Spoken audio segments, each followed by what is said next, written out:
2023 പുറത്തിറങ്ങിയ പൊന്നിയിൻ സെൽവൻ 2 ചിത്രത്തിലെ വീരരാജവീര എന്ന ഗാനവുമായി ബന്ധപ്പെട്ട പകർപ്പവകാശ ലംഘന കേസിൽ പ്രശസ്ത സംഗീത സംവിധായകൻ AR റഹ്മാനോട് പണം കെട്ടിവെക്കാൻ കോടതി ഉത്തരവ്. റഹ്മാന് പുറമെ പൊന്നിയിൻ സെൽവൻ 2 എന്ന സിനിമയുടെ സഹനിർമ്മാതാക്കൾക്കും കോടതി നോട്ടീസ് അയച്ചു. 2 കോടി രൂപ കെട്ടിവെക്കാനാണ് ഡൽഹി ഹൈക്കോടതിയുടെ ഉത്തരവ്.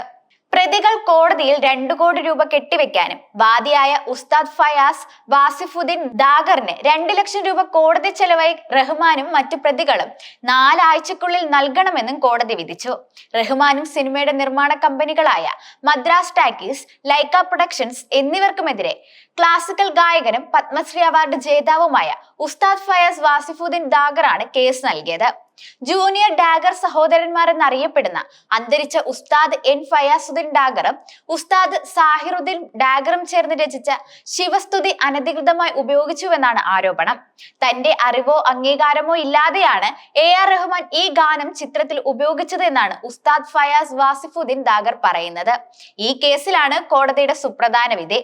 ഈ കേസിൽ ഇപ്പോൾ പകർപ്പവകാശ ലംഘനം നടത്തിയ വീരരാജവീര എന്ന ഗാനം യഥാർത്ഥ ഗാനത്തിൽ നിന്നും അതിന്റെ കാതൽ പ്രചോദനം ഉൾക്കൊണ്ടത് മാത്രമല്ല, ഒരു സാധാരണക്കാരന്റെ വീക്ഷണകോണിൽ നിന്ന് നോക്കുമ്പോൾ ഗാനം സ്വരത്തിലും ഭാവത്തിലുമെല്ലാം ശിവസ്തുതിക്ക് സമാനമാണ്.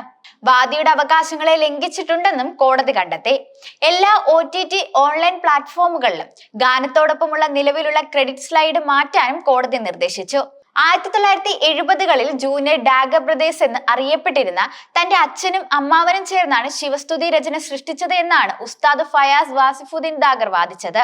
1989ലും 1994ലും പിതാവിന്റെയും അമ്മാവിന്റെയും മരണശേഷം നിയമപരമായ അവകാശങ്ങൾക്കിടയിലുണ്ടായ കുടുംബ ഒത്തുതീർപ്പിലൂടെ പകർപ്പവകാശം തനിക്ക് കൈമാറിയതായി അദ്ദേഹം അവകാശപ്പെടുകയും ചെയ്തു.